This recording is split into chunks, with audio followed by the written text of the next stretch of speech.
মাশাল্লাহ শাফি স্কুলে মিসের সাথে বসে স্পিচ ক্লাস করছে। ওর যে সিটিং হ্যাবিটটা আসছে সেই জন্য আমি মাশাল্লাহ আলহামদুলিল্লাহ বলি। তো এই তো ও মিসের সাথে বসে কী কী স্পিচ ক্লাসে শিখছে সব কিছু আপনাদের সাথে ভিডিওতে শেয়ার করবো।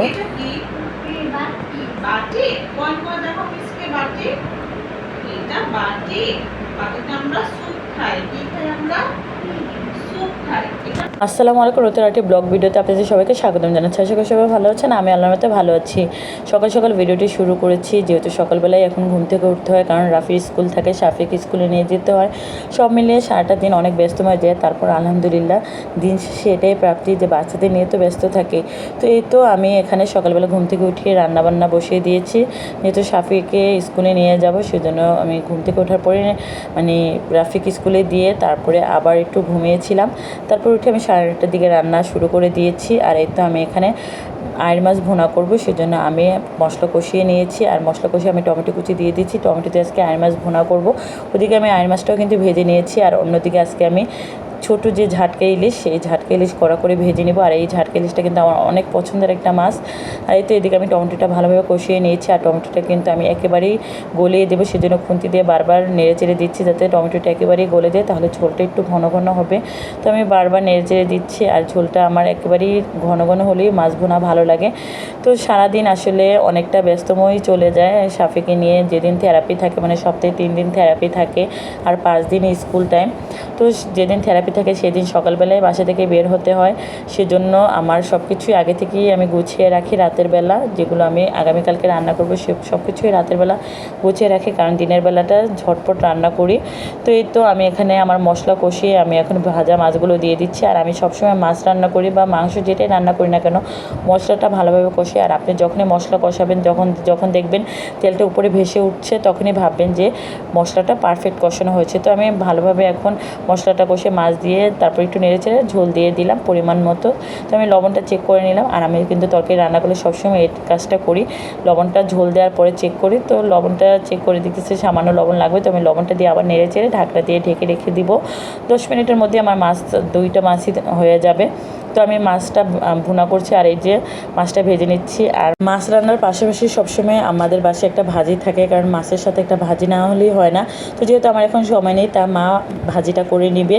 তো এখন আমার মাছ রান্না করা হয়ে গেছে, 2 মাছই আমি রান্না করে ফেলেছি। একটা মাছ কড়া ভেজে নিয়েছি আর ওই আইড় মাছটা রান্না করা হয়ে গেছে। এখন আমি ভাজা জিরার গুঁড়ো দিয়ে নামিয়ে ফেলবো। আর আমার কাছে এই ভাজা জিরার ঘ্রাণটা এত ভালো লাগে, সবসময় আমি যে তরকারি রান্না করি না কেন ভাজা জিরার গুঁড়োর পরিমাণটা একটু বেশি দিই, তাই আমার অল্প দিনই বয়ম ভরে ভাজা জিরা গুঁড়ো করে রাখলেও তারপর শেষ হয়ে যায়।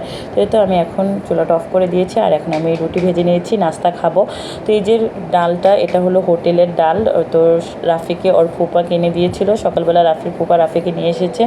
তো যেহেতু ও পুরোটা খায়নি, তাই আমি এখন এই রুটি দিয়ে ডালটা খাবো। আর এই ডালটা আমার অনেক পছন্দের হোটেলের। তো এই তো ডাল আর সবজি মিক্সড করে একটা ভাজি টাইপের, ভালোই লাগে খেতে। তো আমি নাস্তাটা খেয়ে নিচ্ছি দড়ির উপর, যেহেতু এখন একেবারেই সময় নেই, ঘড়ির টাইমের সাথে এখন আমার দৌড়াতে হবে। যেরকম একটা অবস্থা, মাত্র 10 মিনিট আছে, এর মধ্যে খাবো তারপরে গোসল করবো, মানে কোনো রকম নাকে মুখে খেয়ে দৌড়ে মেট্রো স্টেশনে এসেছে। যেহেতু আজকে স্কুল নেই, যেহেতু আজকে থেরাপি নেই, তো আজকে সকালবেলা 11:30টায় বের হয়েছে। আর মেট্রোতে করে স্কুলে চলে যাব। যেদিন থেরাপি থাকে সেদিন রিক্সায় করে থেরাপি সেন্টারে যেতে হয়, তারপর সেখান থেকে আবার স্কুলে যেতে হয়। সেদিন অনেক দৌড়াদৌড়ি হয়। তারপর বাইরে প্রচণ্ড গরম। আর এই তো শাফিকে একটু এনেই হাঁপিয়ে গিয়েছি, পুরো ঘেমে একাকার হয়ে গেছি।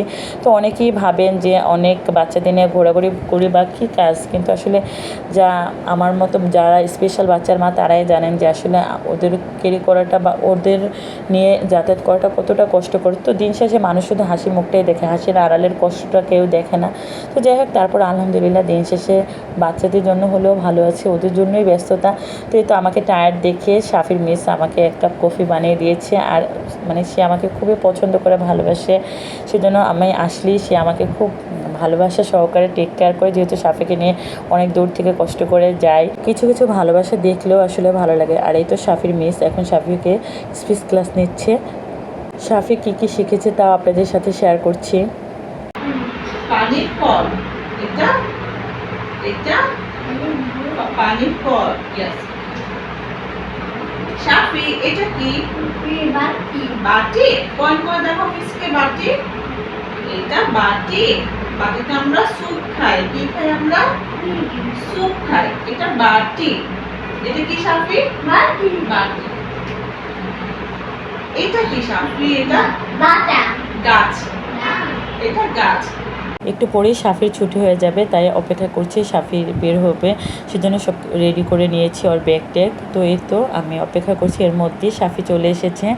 আর এই তো সাফিকে চেয়ারে বসে ওর সাথে একটু গল্প করতেছি আর বলতেছি একটু মাকে হাইফাই দাও। সে হাত বাড়িয়ে দিতেছে, আরেকবার হাত বাড়াচ্ছে না। খুব দুষ্ট হয়ে গেছে মাশাআল্লাহ ছেলেটা। তো স্কুলে আসলে ও খুব আনন্দ পায়, রাস্তায় ঘুরতে খুব মজা পায়। আগে যেই বাচ্চাটা আমার মানে গাড়িতে চললে বা সব কিছুতে অস্থিরতা করতো, মাশাআল্লাহ আলহামদুলিল্লাহ এখন সে যাতায়াতে আমাকে কোনো প্রকারই বিরক্ত করে না। প্রথম যেদিন ওকে মেট্রো স্টেশনে আমি কোলে নিয়ে চড়েছিলাম, সেদিন ও আমাকে কতটাই না বিরক্ত করেছে। আর এখন আমি প্রতিদিন ওকে মেট্রোতে করে বাসায় নিয়ে যাই বা স্কুলে নিয়ে আসি। সব কিছুই আসলে আল্লাহ তাআলার অশেষ রহমত। অনেক আপু আমাকে জিজ্ঞেস করেন, আপু আপনি কিভাবে এত সাহস পান এই ছেলেকে নিয়ে কোলে করে স্কুলে যান, থেরাপি সেন্টারে যান? তখন তাদের উদ্দেশ্যে আমি একটা কথাই বলি, আমার ছেলেকে পৃথিবীতে আলোর মুখ আমিই দেখাতে পারবো, কারণ আমি ছাড়া আমার ছেলেকে আলোর মুখ এই পৃথিবীতে কেউ দেখাতে পারবে না। তো মায়ের মনোবলটাই সবথেকে পৃথিবীতে সন্তানের জন্য আসল মনোবল। তো আমি যেহেতু সাফিকে নিয়ে প্রথম মেট্রোতে ওঠার পরে সাফি আমাকে অনেক বিরক্ত করেছিল, আর সেই সাফি এখন মেট্রোতে নিরিবিলি আমার সাথে আসা যাওয়া করে। সব কিছুতেই আসলে ধৈর্য আর পরিশ্রম দুইটাই থাকে। তো জীবনে কষ্ট করলে তার ফল আল্লাহ তাআলা অবশ্যই ভালো দেয়। ইনশাআল্লাহ আমার সাফিও স্বাভাবিক একটা জীবন একদিন ফিরে পাবে, এটা আমার বিশ্বাস। তো আমার মতো যাদের ডিজেবল বাচ্চা আছে সেই সব মায়েদের উদ্দেশ্য করে একটাই কথা বলবো, প্লিজ আপনারা আপনাদের বাচ্চাদের যে কোনো প্রতিভাকেই আপনারা বিকশিত করেন। অবশ্যই ওদের কোনো না কোনো প্রতিভা আছেই। তো আপনারা যদি আপনাদের বাচ্চাদের পৃথিবীতে আলোর মুখ না দেখান, তাহলে কিন্তু আপনাদের সন্তানরা অন্ধকারেই থাকবে। তো নিজের আগে মনের জোরটা বাড়ান, তারপরে সন্তানদের নিয়ে পৃথিবীর আলো দেখাতে শিখেন। তাহলে দেখবেন আমাদের বাচ্চাগুলো সুস্থ সুন্দরভাবে সুন্দর একটা জীবন পাবে। সবাই আমার ছেলের জন্য মন থেকে দোয়া করবেন, আর আমি যেন সুস্থ থাকি, আমার সন্তানকে নিয়ে যেন আমি সারা দুনিয়া ঘুরতে পারি। সবাই আমার ছেলের জন্য দোয়া করবেন, সাথে আমার জন্য। সবাই ভালো থাকেন। আল্লাহ হাফেজ।